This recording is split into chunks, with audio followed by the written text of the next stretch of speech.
Here's a really old copy of Snow White and the Seven Dwarfs, and I love these illustrations. It's translated and illustrated by Wanda, I don't know how to say this, Ga'g maybe?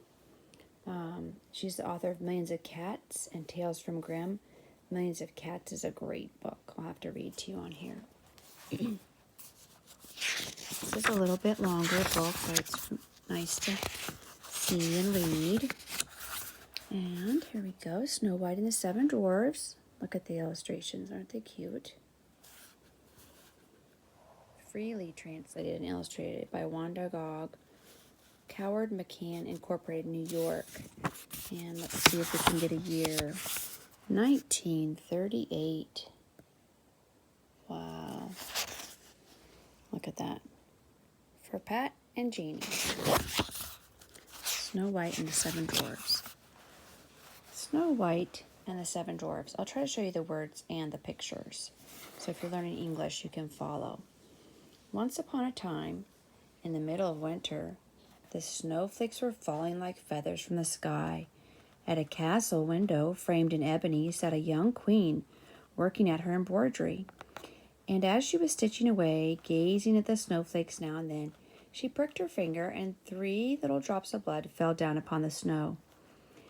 And because the red color looked so beautiful there on the snow, she thought to herself, "Oh, if I only had a little child as white as snow, as rosy red as blood, and with hair as ebon black as the window frame."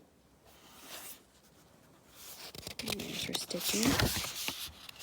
Soon after this, a baby girl was born to her, a little princess of hair with ebon black, cheeks and lips of rosy red, and skin so fine and fair that she was called Snow White. But when the child was born, the queen died. After a year passed, the king married a second time. His new wife, who was now queen, was very beautiful, but haughty and proud and vain. Indeed, her only wish in life was to be the fairest in the land. She had a mirror, a magic one, and when she looked at it, she would say, "Mirror, mirror on the wall, who's the fairest one of all?" And the mirror would reply, "O queen, thou art the fairest in the land." Here she is. She doesn't look nice, does she? With this, the queen was well content, for she knew that the mirror always spoke the truth. The years flowed on, and all this time Snow White was growing up and growing more beautiful each year. Besides, she was 7 years old. When she was 7 years old, she was as fair as the day, and there came a time when the queen stood in front of her mirror and said, "Mirror, mirror on the wall, who's the fairest one of all?" At this time the mirror answered, "Queen, thou art a beauty rare, but Snow White with ebon hair is 1,000 times more fair." Uh-oh. She's muy mal, she's very bad, and she's going to be mad. At this, the queen became alarmed and turned green and yellow with envy. And whenever she saw Snow White after that, her heart turned upside down within her. That was how much she hated the innocent child for her beauty. These envious feelings grew like weeds in the heart of the queen, till she had no peace by day or by night. At last she could bear it no longer. She sent for a royal huntsman and told him to take the child into the woods and do away with her. "And bring me a token," she added, "so that I may be sure you've obeyed me." There's the pretty illustration of the woods, the trees. There's little Snow White. Where's the huntsman that took her? It says she ran all day through the woods. That must be the illustration for the next page, huh? So the huntsman called Snow White and led her into the woods, but before he could harm her, she burst into tears and said, "Oh, please, dear hunter, have mercy. If you will let me go, I'll gladly wander far away into the wildwood, and I'll never come back again." The huntsman was glad enough to help the sweet, innocent girl, so he said, "Well, run away then, poor child, and may the beasts of the wood have mercy on you." As a token, he brought back the heart of a wild boar, and the wicked queen thought it was Snow White's. She had it cooked and ate it, I'm sorry to say, with salt and great relish. Little Snow White wandered off into the depths of the wildwood. Above her were leaves and leaves and leaves.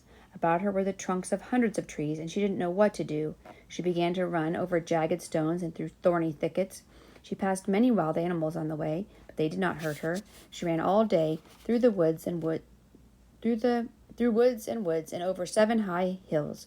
At last, just at sunset, she came upon a tiny hut in a wooded glen. The door was open, and there was no one at home, so she thought she would stay and rest herself a little. That's interesting how that's said.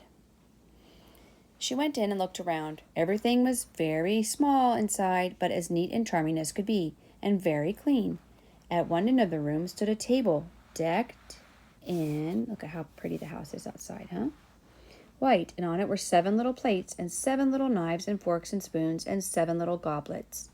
In front of the table, each in its place, were 7 little chairs, and at the far side of the room were 7 beds, one beside the other, all made up.